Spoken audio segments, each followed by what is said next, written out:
हरिद्वार में गैस चोरी का मामला आया सामने। लगातार मिल रही है गैस चोरी की शिकायतें। विभागीय टीम ने शुरू करी मामले की जांच।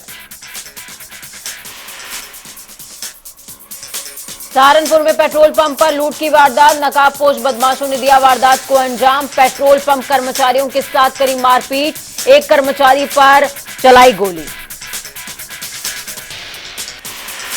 सहारनपुर में आरोपी को एनकाउंटर का डर। हिस्ट्री शीटर खुद पहुंचा थाने। गले में लिखकर डाला माफीनामा। फिरोजाबाद में बारिश के बाद बदला मौसम का मिजाज। चारों तरफ छाई घने कोहरे की चादर। बारिश के बाद बदला मौसम का नजारा।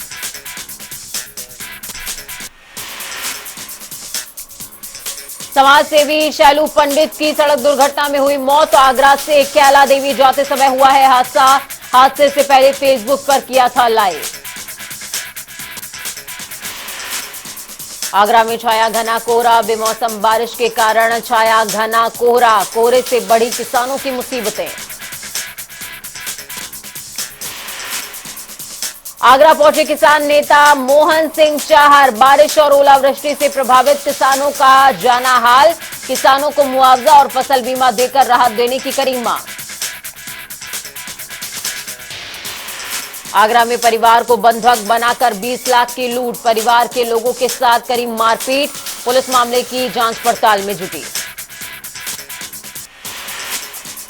चंदौली में फोटो खींचने पर मना करना पड़ा भारी। मना करने पर दबंगों ने परिवार के लोगों पर फेंका खौलता तेल। एक ही परिवार के 3 लोग झुलसे। मां बेटी सहित बेटा भी हुआ घायल। हरिद्वार में बीते 2 दिनों से लगातार हो रही है बारिश। बारिश से आम जनजीवन पूरी तरीके से हो गया है अस्त व्यस्त। ग्रामीण क्षेत्रों की सड़कों में जलजमाव की स्थिति। देवरिया में इंटर की छात्रा के साथ दुष्कर्म। खेत में खाद डालने गई छात्रा के साथ किया गया दुष्कर्म। पीड़ित के पिता की तहरीर पर पुलिस ने मामला संज्ञान में लिया। बरेली में अशरफ के गुर्गे लल्ला गद्दी ने किया सरेंडर। लल्ला गद्दी ने सैटेलाइट पर कल रात खुद को एसओजी के किया हवाले। लल्ला गद्दी की गिरफ्तारी के बाद अब पुलिस को अशरफ के साले सद्दाम की तलाश। लल्ला गद्दी के अशरफ के साले सद्दाम से थे नजदीकी संबंध। कानपुर देहात में गर्भवती महिला के साथ ससुरालियों ने जमकर करी मारपीट। महिला की हालत हुई गंभीर। जिला अस्पताल में उपचार के दौरान महिला की हुई मौत। मृतका के परिजनों ने दहेज के चलते मारपीट करते हुए हत्या का लगाया आरोप। पुलिस को दी तहरीर। बस्ती में नगरपालिका की टीम ने किया राजभवन का दौरा। मौके का मुआयना कर तैयार की रिपोर्ट। मुख्यमंत्री कार्यालय ने मांगी रिपोर्ट। कासगंज में तेज रफ्तार श्रद्धालुओं से भरी प्राइवेट बस अनियंत्रित होकर सड़क किनारे पलटी। बस में सवार लगभग 20 यात्री हुए घायल। सूचना पर पहुंची पुलिस ने घायलों को जिला अस्पताल में कराया भर्ती। सहारनपुर के नौशाद अली खान को मिला आईफा अवार्ड। अभिनेत्री शिल्पा शेट्टी ने अवार्ड देकर किया सम्मानित। केटरिंग के क्षेत्र में मुगलई खाना परोसने पर दिया गया है आईफा। बस्ती जनपद में पुलिस की रात्रि गश्त व्यवस्था का फायदा उठाते हुए चोर कर रहे ताबड़तोड़ चोरियां। पुलिस ने मामले में कड़ी कार्रवाई करते हुए चोरों को किया गिरफ्तार। पुलिस ने चोरों के पास से चोरी किए गए सामान भी किए बरामद। बस्ती में जमीनी विवाद के चलते हुई युवक की मौत। परिजनों ने थाना परिसर में शव रखकर किया हंगामा। आगरा में जापानी पर्यटकों से टैक्सी चालक ने वसूली रंगदारी। दहशत में जापानी पर्यटकों ने भारत भ्रमण किया कैंसिल। विदेशी पर्यटकों ने अपने दूतावास को दी जानकारी। दिल्ली से टूर पैकेज कंपनी से 1 लाख रुपए में लिया था भारत भ्रमण का पैकेज। थाना सदर की आगरा कैंट चौकी का है पूरा मामला। इटावा के भरथना में हुआ भूमि पूजन। श्याम संकीर्तन महोत्सव की तैयारियां हुई शुरू। 24 मार्च को होगा श्याम संकीर्तन महोत्सव। श्रावस्ती में नवरात्र और रमजान को लेकर शांति समिति की बैठक। एसपी ने पुलिस के साथ करी बैठक। त्योहार को भाईचारे के साथ मनाने की अपील। सोशल मीडिया पर निगरानी के लिए 2 टीमें लगाई। एटा में पुलिस उप महानिरीक्षक ने किया शहर का भ्रमण। पुलिस कार्यालय में कैंटीन का किया उद्घाटन। जनप्रतिनिधियों के साथ करी बातचीत। फर्रुखाबाद में युवक की ट्रक से कुचलकर दर्दनाक मौत। ट्रक चालक पहिए के नीचे दबे युवक को छोड़कर भागा। शव को पोस्टमार्टम के लिए भेज पुलिस चालक की तलाश में जुटी। कानपुर में पिता ने की बेटी की हत्या करने के बाद पुलिस को दी सूचना। पुलिस ने हत्यारोपी पिता को किया गिरफ्तार। कल्याणपुर थाना क्षेत्र की है ये पूरी घटना। अलीगढ़ में हाजी जहीर की एमके अब्दुल्ला फैक्ट्री में घर हुई आयकर की छापेमारी। मौके पर भारी तादाद में सीआरपीएफ के जवान तैनात। मजदूर और कर्मचारियों को फैक्ट्री के अंदर किया बंद। पूछताछ जारी। आयकर चोरी के संबंध में ईडी ने की है छापेमार कार्रवाई। अलीगढ़ के थाना रोरावर थाना दिल्ली गेट के क्षेत्र का है पूरा मामला। चित्रकूट के पुरानी बाजार स्थित दुकान में मोबाइल लेने आए युवक ने की चोरी। घटना सीसीटीवी कैमरे में हुई रिकॉर्ड। पीड़ित दुकानदार ने पुलिस से लगाई न्याय की गुहार। पुलिस ने मामले में केस दर्ज करते हुए शुरू करी कार्रवाई। रुद्रप्रयाग में जमकर हो रही है बर्फबारी। यात्रा व्यवस्थाओं पर पड़ रहा है असर। जिला प्रशासन कर रहा है यात्रा व्यवस्थाओं की मॉनिटरिंग। 44,000 प्राइमरी स्कूल्स को बनाया जाएगा पूरी तरीके से योग्य। दिसंबर के अंत तक काम पूरा करने का रखा गया है लक्ष्य। बेसिक शिक्षा विभाग ने जारी किया आदेश।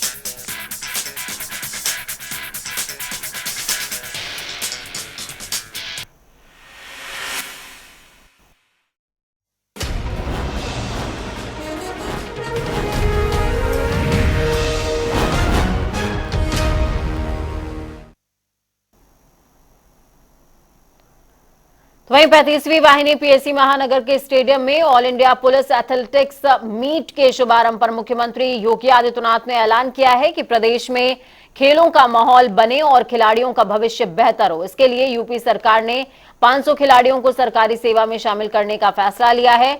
मुख्यमंत्री योगी आदित्यनाथ ने कहा कि देश की सबसे बड़ी जनसंख्या वाले राज्य में 10 साल बाद पुलिस एथलेटिक्स मीट का आयोजन बड़ी उपलब्धि है। मेरे लिए यह अत्यंत प्रसन्नता का क्षण है जब देश की सबसे बड़ी आबादी के राज्य उत्तर प्रदेश की राजधानी लखनऊ में 71वीं Akhil Bharatiya police athletics cluster championship का आयोजन और उसका उद्घाटन आज यहां पर संपन्न होने जा रहा है। 10 वर्ष के बाद यह अवसर उत्तर प्रदेश को प्राप्त हुआ है।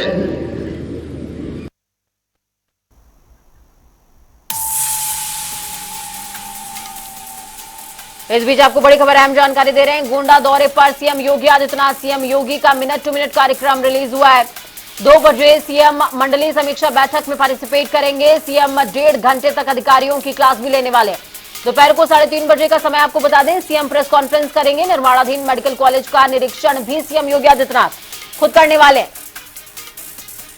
तस्वीरें भी आपकी टीवी स्क्रीन पर तस्वीर आपको दिखा रहे हैं।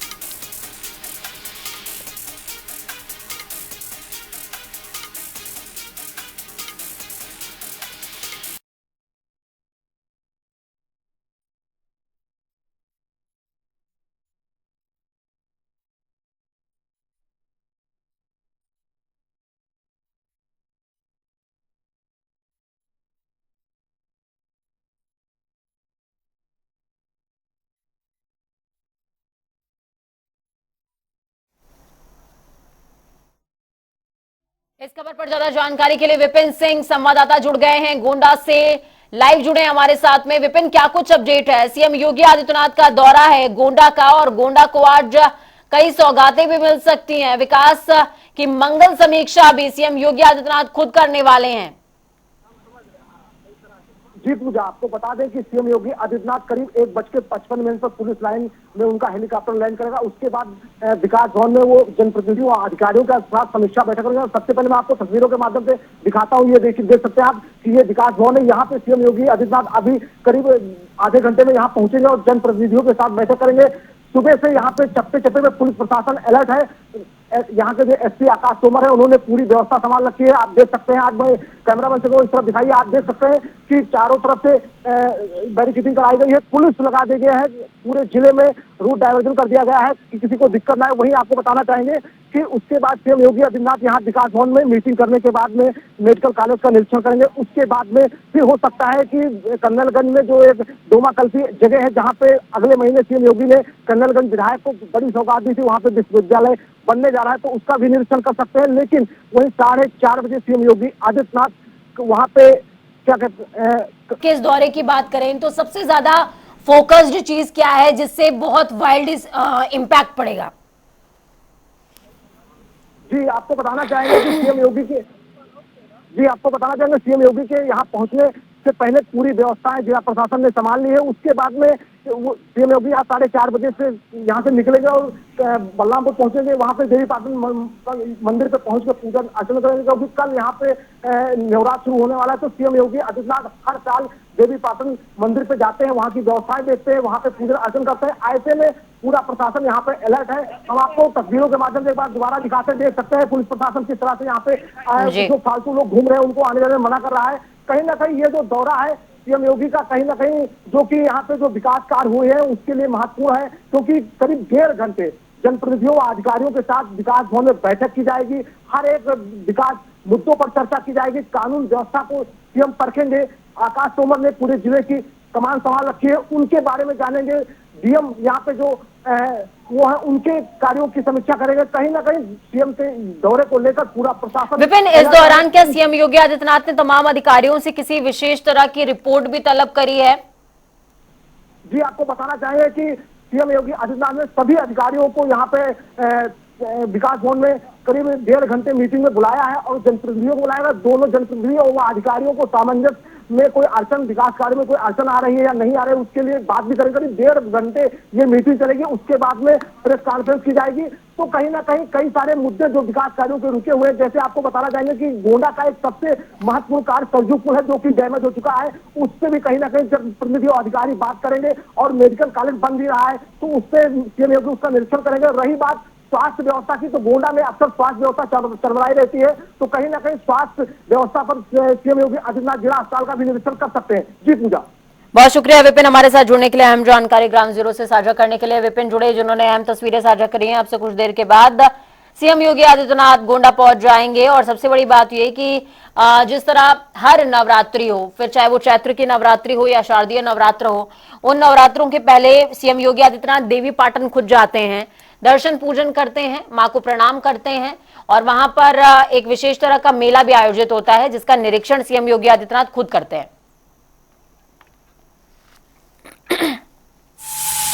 इस बीच आपको बड़ी खबर, अहम जानकारी राजधानी लखनऊ से दे रहे हैं। अलाया अपार्टमेंट का मामला है। शाहिद मंजूर को बड़ी राहत मिली है। शाहिद मंजूर को हाईकोर्ट से स्टे मिल गया है। हाईकोर्ट ने गिरफ्तारी पर स्टे दे दिया है। बड़ी खबर, अहम जानकारी आपको दे रहे हैं। शाहिद मंजूर की गिरफ्तारी पर स्टे।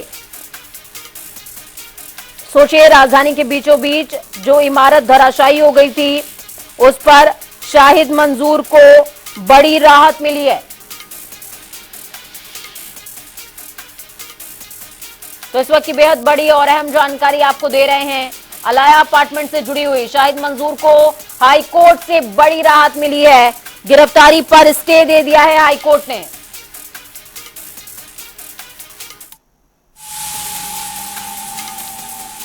इस बीच आपको एक और बड़ी और अहम जानकारी दे रहे हैं। ईडी डायरेक्टर का कार्यकाल बढ़ाने का मामला है। संजय मिश्रा के कार्यकाल को लेकर सुनवाई चल गई है। तीसरी बार कार्यकाल बढ़ाने की याचिका दाखिल हुई है। सुप्रीम कोर्ट में 23 मार्च तक के लिए सुनवाई टाल दी गई है। सॉलिसिटर जनरल की उपस्थिति ना होने पर सुप्रीम कोर्ट की नाराजगी भी देखने को मिली। इस दौरान आपको बड़ी खबर, अहम जानकारी दे रहे हैं। संजय मिश्रा के मामले पर सुनवाई टल गई है। तीसरी बार कार्यकाल बढ़ाने को चुनौती दी गई है। पूरे मामले में सॉलिसिटर जनरल, जो कि सरकार के प्रतिनिधि होते हैं, जब वो मौजूद नहीं थे तो सुप्रीम कोर्ट ने नाराजगी भी व्यक्त करी है कि उन्हें मौजूद होना चाहिए था।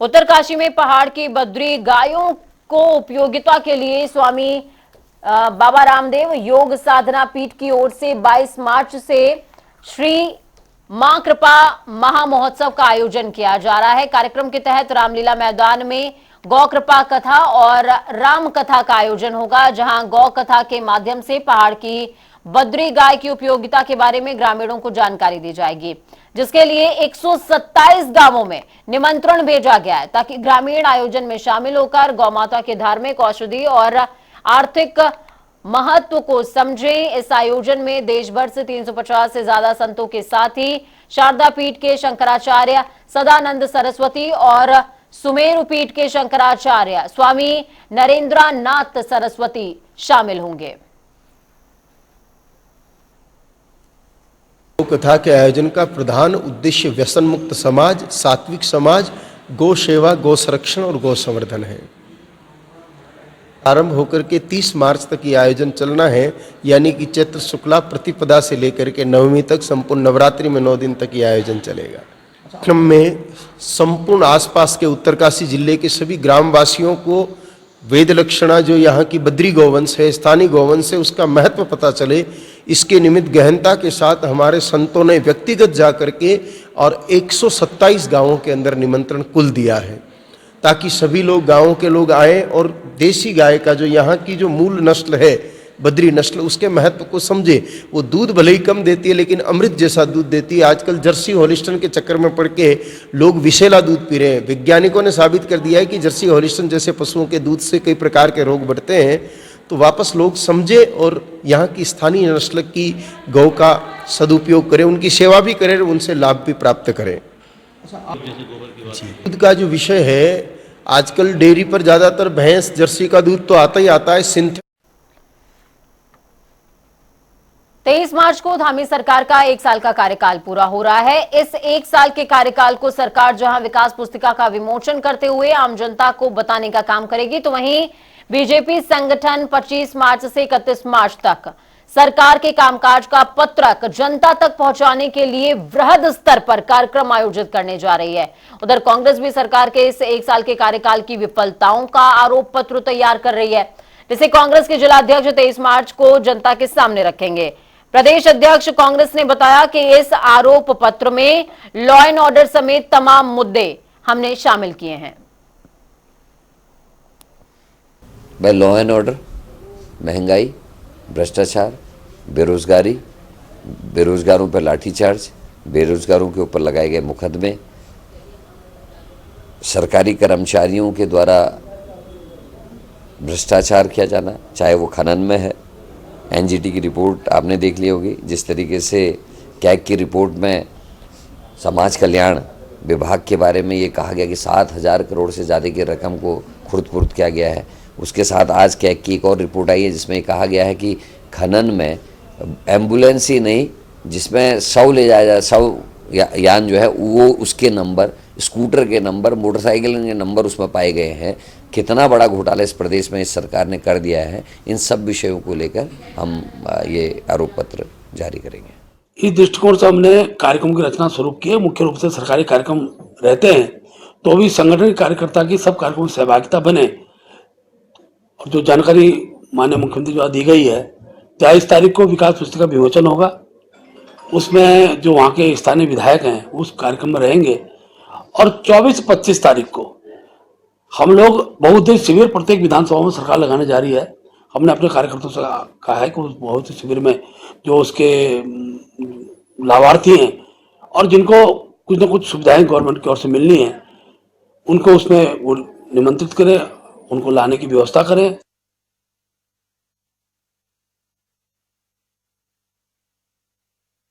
हम देहरादून से तकरीबन 15 किलोमीटर दूर हैस्को में है। यहाँ ये जो नदी है, कुछ सालों पहले इसमें पानी देखने को मिलता नहीं था और ये जो जंगल है, ये नेचर पार्क तकरीबन 12 साल पहले जब इसको डेवलप किया जा रहा था, तब से लेकर अब तक पूरी दुनिया बदल चुकी है। पानी कैसे जीवन के लिए बहुत ज़रूरी है और प्रकृति के कैसे पास पहुंचा जा सकता है और प्रकृति से दूर होकर कैसे इंसान संकट में आ जाता है, ये सब चीज़ें समझने के लिए यहाँ बहुत सारी चीज़ें हैं, बहुत सारी बातें हैं। और इन्हीं चीज़ों को, बातों को समझने के लिए हमारे साथ है आज अनिल जोशी जी। अनिल जोशी जी देश का बड़ा नाम है। हिमालय बचाने की बात हो, गांव को बचाने की बात हो, पानी को बचाने की बात हो, ज़मीन को, मिट्टी को बचाने की बात हो, जंगल को बचाने की बात हो, हर तरफ उनके जो काम है, उनके जो प्रयास है, उनकी जो कोशिशें है, वो सदैव चर्चा में रहती है और उस पर बात होती रहती है। आज इन्हीं सब बातों को अनिल जोशी जी से हम समझने की कोशिश करते हैं। सबसे पहली बात, सबसे पहला सवाल ये है कि 12 साल पहले तकरीबन यहाँ पे जो एक मुहिम आपने शुरू की, नेचर पार्क, अभी उत्तराखंड सरकार ने उसको घोषित भी कर दिया है और मैं इसको थोड़ा सा शुरू से लेकर अब तक थोड़ा सा समझने की कोशिश करना चाहता हूँ कि प्रकृति को कैसे बचाने की कोशिशें आपकी सार्थक साबित होती हुई दिख रही है। देखिए, एक बहुत बड़ा महत्वपूर्ण बात है कि हमने दुनिया में सारे तरह के विज्ञान पर काम किया। हम चंद्रमा में जाना चाहते हैं, मंगल को छूना चाहते हैं, लेकिन सबसे बड़ा दुर्भाग्य यह है हम प्रकृति और पृथ्वी के विज्ञान को नहीं समझते। और यही एक बहुत बड़ा कारण है कि आज दुनिया में, और ये बात अपने ही देश की नहीं है या हिमालय की नहीं है, ये पूरी दुनिया में जो सबसे बड़ा संकट है, ये भी आप स्वीकारिए कि 1948 में जब भारत स्वतंत्र हुआ था, सबसे बड़ा संकट था, इकोनॉमिक क्राइसिस थी, क्योंकि रोजगार चाहिए थे, आर्थिक रूप से हम सबल नहीं थे। और आज समझिए कि दुनिया में ठीक उसी तर्ज में इकोलॉजिकल क्राइसिस आ गई है। यूनाइटेड नेशन के एंटोनियो गुटेरेस हो या पूरा यूनाइटेड नेशन कहीं ना चिंतित है, दुनिया चिंतित है। ग्लेशियर अंटार्कटिका से लेके आर्कटिक हों या फिर हिमालय के हों, कहीं ना कहीं हम एक नए संकट में फंस गए और इसलिए आज इकोलॉजिकल क्राइसिस है। अब आप देखिए, दिल्ली में दमघोटू हो जाती है हवा, और बड़े शहर जिनमें हम इतराते फिरते हैं वो जीने के लायक नहीं रहे। सिर्फ और सिर्फ ये इसलिए हुआ कि हमने प्रकृति के विज्ञान को नहीं समझा, हमने विकास को विनाशी बना दिया। अगर हम विकास के साथ प्रकृति और पारिस्थितिकी को सोचते तो शायद हम दोनों को लेकर चलते, और शायद यही प्रयोग था। हम यहाँ आए थे जब बसे इस जगह में, ये नदी हमारे लिए सबसे बड़ा कारण थी, लेकिन ये तत्काल सूख गई। 2009-10 में यहाँ पर पानी एकदम विलुप्त हो गया। उसका बड़ा कारण ये था कि जो इसका कैचमेंट था उस जंगल विहीन था। वहाँ पे पानी तो पड़ता था, लेकिन या तो बाढ़ के लिए पड़ता था, बड़ी बाढ़ आती थी यहाँ पे, और या फिर वो अन्य समय में पानी इसलिए जानते थे कि हम पानी की त्राही करते थे। तो हमारे लिए बड़ा विषय था। मैं और मेरे साथी सब ये जानते हैं कि ये पानी को बांधते हैं वर्षा के, लेकिन ये बड़ा सवाल था कि अगर हम आज वन लगाएंगे तो 12-15 साल बाद कहीं फलीभूत होंगे, तब हमारा पानी वापस आएगा। तो हमने एक नया प्रयोग साधा। हमने साधा प्रकृति को समझते हुए कि पेड़ का क्या योगदान है। पेड़ अपनी जड़ों से वर्षा के पानी को पकड़ के और सींचता है, एक्विफर, जल भित, उनको सींचता है और वही धीरे धीरे निकल के नदी को बनाते हैं। ये पूरे संसार में ये सत्य है। फिर क्या हुआ कि जब हमने ये सोचा कि ये 44 हेक्टेयर जो चारों तरफ का जंगल है, जो भी जल भूमि थी, वन भूमि थी, उसमें हमने जल भित बनाए और फॉरेस्ट डिपार्टमेंट को भी इसलिए जोड़ा ताकि कल आने वाले समय में अगर ये सफल होता है तो वन विभाग इसकी पुनरावृत्ति करे। तो प्रकृति को बचाना पड़ेगा, पानी को बचाना पड़ेगा, इसीलिए जीईपी जरूरी है और ये बहुत अच्छा कॉन्सेप्ट है पूरी दुनिया के लिए। सर, आप अनिल जोशी जी ने कही है कि आप इंटरटेनमेंट बहुत ज़रूरी है जीवन में, लेकिन प्रकृति के उन तत्वों को जानना भी बहुत ज़रूरी है जो जीवन बचाते हैं। जीवन के साथ साथ जीवन के जो तत्व है जिनसे जीवन चलता है उनको बताते हैं। ये बहुत महत्वपूर्ण बात है और इनमें सबसे जो बड़ी बात है वो पानी है। पानी से ही बाकी चीज़ें जीवित होती है और ये जो नदी देख रहे हैं आप यहाँ पे, ये सूख चुकी थी और लगातार कोशिशों से क्या नहीं हो सकता है, लगातार कोशिशों से ये इतना साफ और निर्मल पानी है, ये इस चीज़ की, इस बात की गवाही देता है। देहरादून से योगेश राणा, जनता टीवी।